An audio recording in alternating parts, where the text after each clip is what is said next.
Welcome to the Essentials of Inorganic Chemistry. I am your friend Dr. V.D. Bhatt, presently discussing a chapter entitled Reactions in Octahedral Complexes.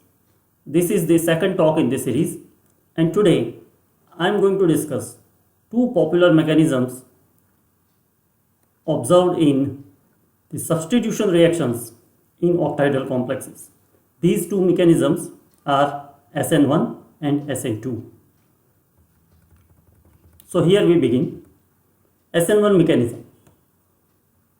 Let us first understand the meaning of the abbreviation SN1. Here S stands for substitution, N stands for nucleophilic. In the previous talk I have already explained you that the attacking reagent can be electrophilic or nucleophilic. In most of the reactions in octahedral complexes, you will see that the attacking reagent is nucleophilic, and therefore the reaction will be a nucleophilic substitution reaction, and therefore the mechanism will be substitution nucleophilic, and it can have different molecularities. It can be SN1 or SN2. Now the letter 1 is often misunderstood. Some people feel that 1 stands for the order of the reaction, but no, 1 means that the molecularity means the number of different types of reactant molecules involved in a reaction, or in better sense involved in the rate determining step. So for writing this superscript 1 or 2, what you have to see is that how many different type of molecules are involved in the rate determining step. If there is only one type, then it will become SN1, and if there are two types, then it becomes SN2. You know that the rate determining step is the slowest step, because if you are performing any phenomenon which involves more than one step, then you know that the total rate of your phenomenon will depend on how fast you can carry out the slowest step. So in other words, you will be able to say that the slowest step is always the rate determining step. And if the rate determining step is unimolecular, that is, it involves only one molecule, one type of molecule, then you will say that the molecularity of the step or the reaction is 1. A nucleophilic substitution reaction involves removal of one ligand and its replacement by another ligand. Substitution itself means that one entity occupies the position of the other one. So the one that enters is called incoming ligand, and the one that is removed is called outgoing ligand or the leaving group. According to the SN1 mechanism, the first step involves the removal of the outgoing ligand. Now, if you want to carry out a substitution, means one is occupying the position of the other, then there are two different ways. One is in the first step, the one who is leaving will leave, and then in the second step, the incoming will occupy the position which was earlier occupied by the outgoing ligand. And the other one is that first the incoming will enter, and in the second step the outgoing will leave. But right now we are interested in studying the SN1 mechanism, and therefore we will discuss only the former possibility. That is, in the first step leaving will take place, and in the second step incoming will occupy the position.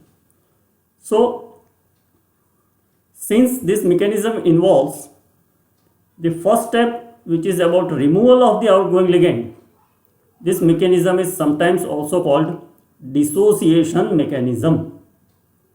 Now, in order to understand this in a better way, Let us consider a nucleophilic substitution reaction, a hypothetical one.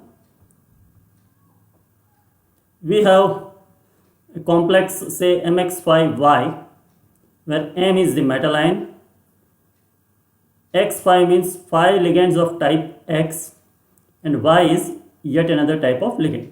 So MX5Y is your 6 coordinated octahedral complex.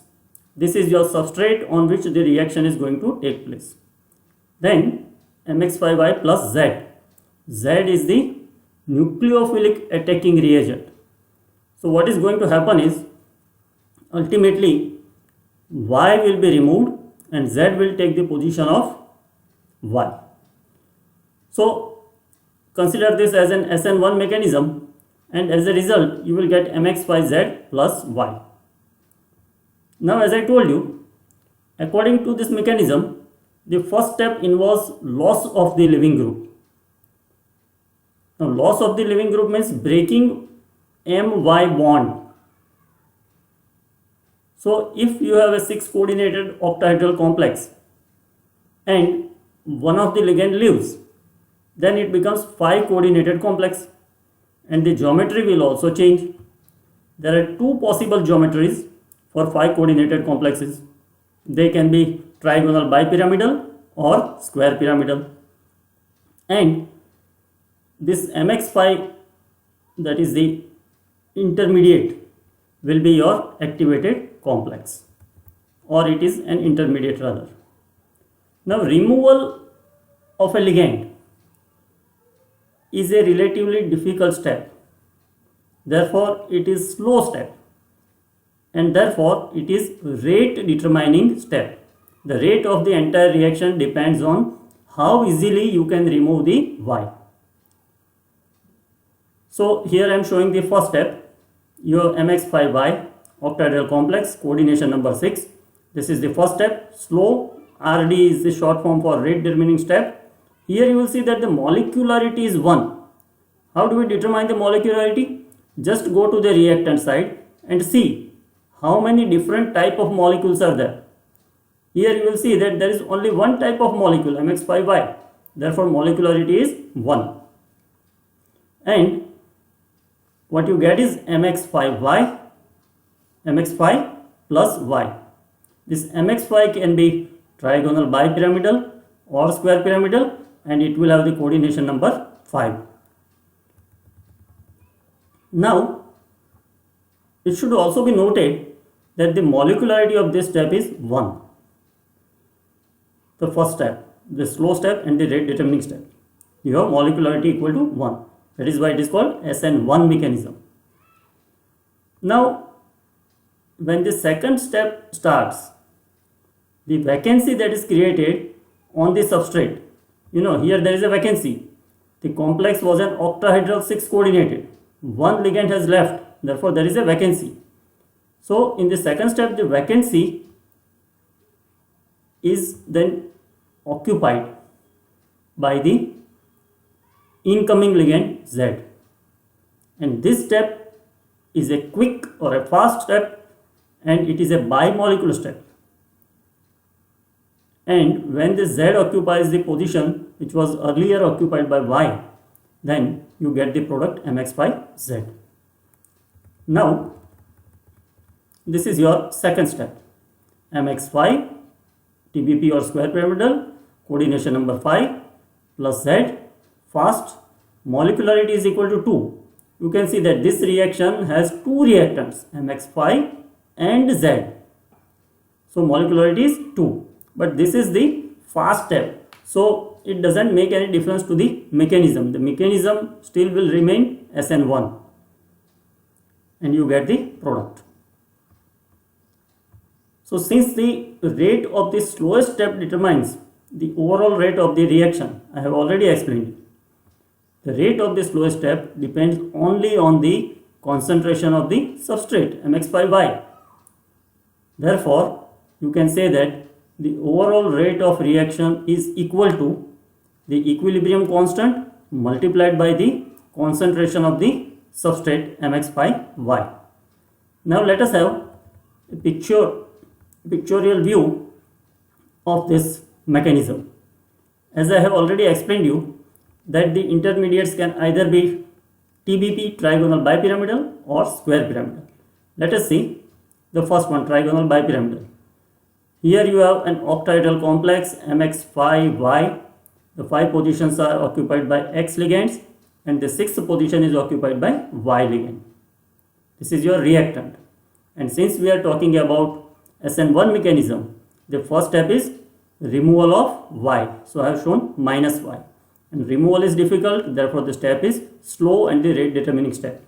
Upon removal of Y, this octahedral complex will now become TBP, trigonal bipyramidal. Here you can see that there is a triangle formed by 3x and the 2 axial positions are occupied by the remaining 2 X ligands. So this intermediate is a trigonal bipyramidal intermediate MX5 with coordination number 5. In the next step, which is a fast step, the attacking reagent Z occupies the position which was vacated by Y, and therefore now you get MX5Z. This is your product. It is an octahedral complex MX5Z, coordination number 6. So this is your net reaction. MX5Y gives MX5Z. That is a substitution reaction. Now instead of being a trigonal bipyramidal intermediate, if it is showing a square pyramidal intermediate, then the representation can be like this. The step number 1 is again a slow and removal of Y. But here instead of obtaining the TBP intermediate, you are getting square pyramidal intermediate. The 4 axes are in a square plane, whereas the 5th axis is below the plane. Then in the second step, which is a fast step, the Z occupies the position vacated by Y, and again you get the same product. So this was your mechanism for nucleophilic substitution unimolecular, that is SN1 mechanism. Now sometimes the reactions follow SN2 mechanism. Here again you will see that the abbreviation 2 means that the molecularity of the rate determining step in this mechanism is 2, that is bimolecular. According to this mechanism, the first step involves the entry of the attacking nucleophile, and therefore this mechanism is called association mechanism. Now consider a nucleophilic substitution reaction in a 6 coordinated complex of the same type. We take again MX5Y, octahedral, coordination number 6, and you have Z follows SN2 mechanism. You get the same product MX5Z plus Y, but the difference is in the mechanism.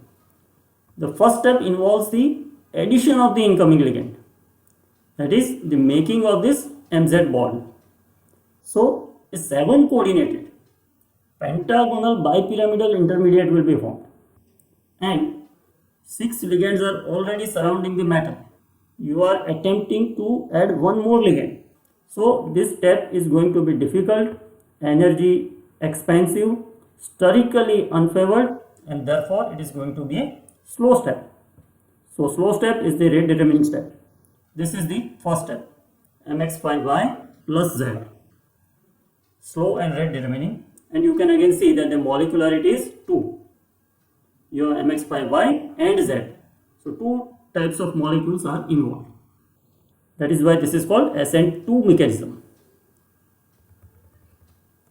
Now, it should also be noted that the molecularity of this step is 2, and at the beginning of the second step, the crowding that is created on the substrate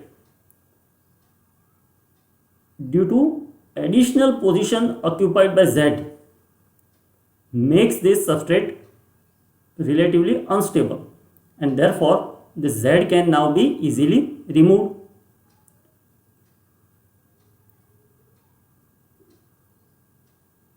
Rather, Y can be easily removed. So the second step is going to be a fast unimolecular with molecularity equal to 1, and you can obtain the product MX5Z. Let us see the representation. This is your intermediate MX5YZ, pentagonal bipyramidal, coordination number 7, and because of the crowding on this metal ion, there are 7 ligands. So you can easily remove one ligand, and that is the outgoing ligand Y, and you get the product MX5Z. Now, since the rate of the slowest step determines the overall rate of the reaction, and the rate of the slowest step, that is in this case step number 1, depends on both the concentrations of the substrate and the nucleophile. You have seen, I will show it to you again, but you have already seen that the molecularity of the slowest or the first step in SN2 mechanism is equal to 2. See, you have to have sufficient concentration of MX5Y and sufficient concentration of Z. Then you can have this reaction occur. So the molecularity is 2 over here, and the rate, the overall rate of the reaction is therefore given as K, that is the equilibrium constant, multiplied by concentration of the substrate multiplied by the concentration of the attacking reagent. Now, if we compare the equations for the rate of reactions for SN1 and SN2 mechanisms, you will be able to see that if the rate depends only on the concentration of the substrate, it means that the reaction follows SN1 mechanism. While if you find that the concentration of the reagent, attacking reagent, also changes the rate of the reaction, then the probable mechanism followed in a reaction is SN2. So now I will show you pictorial presentation of your SN2 mechanism. You have octahedral complex MX5Y, coordination number 6. This is a reactant. In SN2 mechanism, you know that first step is addition. So the Z comes in, and you get a pentagonal bipyramidal intermediate, 7 coordinated unstable intermediate. And then because there are too many ligands around the metal ion, it becomes unstable and it becomes easy to remove the Y. So in a quick or a fast step, the Y is removed and you get the product. So this figure explains you the mechanism of SN2. So I end my lecture over here, and in the next lecture I will be showing you some particular reactions in which this SN1 and SN2 mechanism and some other modified mechanisms are involved. Till then, thank you and goodbye.